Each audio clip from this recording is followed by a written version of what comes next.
Union Minister Amit Shah has claimed that 30 kilometers of fencing has been completed at 1,643-kilometer long Indo-Myanmar border, and the central government has approved a budget to fence the whole border. Union Home Minister Amit Shah was addressing a press conference where he was sharing the success story of the 100 days of Modi 3.0 government, while asserting that the BJP-led central government has developed a roadmap to address the ongoing crisis in Manipur.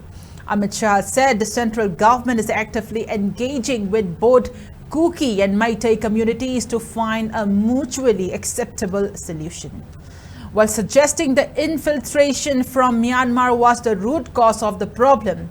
The Union Home Minister further maintained that CRPF has been deployed at strategic locations, while government has also nullified the agreement between India and Myanmar, which allowed the movement of the people. He said, now entry into India from Myanmar is only permitted with a valid visa.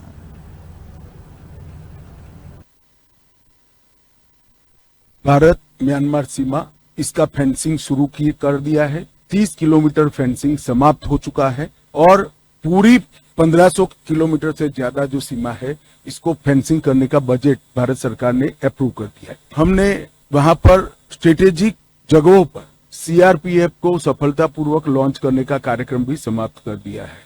हमने जो घुसपैठ होती थी उसको रोकने के लिए Myanmar और भारत के बीच में जो आवाजाही का एक समझौता था उसको भारत की ओर से रद्द कर सिर्फ वीजा के बेस पर ही आ जा सकेंगे, ये कानून भी लाए हैं। कई सारे सुरक्षा लैप्सिस थे, मतलब छिद्र थे इतनी बड़ी सीमा पर, उसको पूरा करने का काम भी किया गया है। अभी हाल ही के दिन में 3 दिन तक हिंसक घटनाएं हुई, इसको छोड़कर विगत 3 महीनों में कोई बड़ी घटनाएं नहीं हुई थी। अब मणिपुर में अभी भी 3 दिन से शांति है। मुझे आशा है कि हम इस पर बहुत अच्छे से कंट्रोल ले पाएंगे।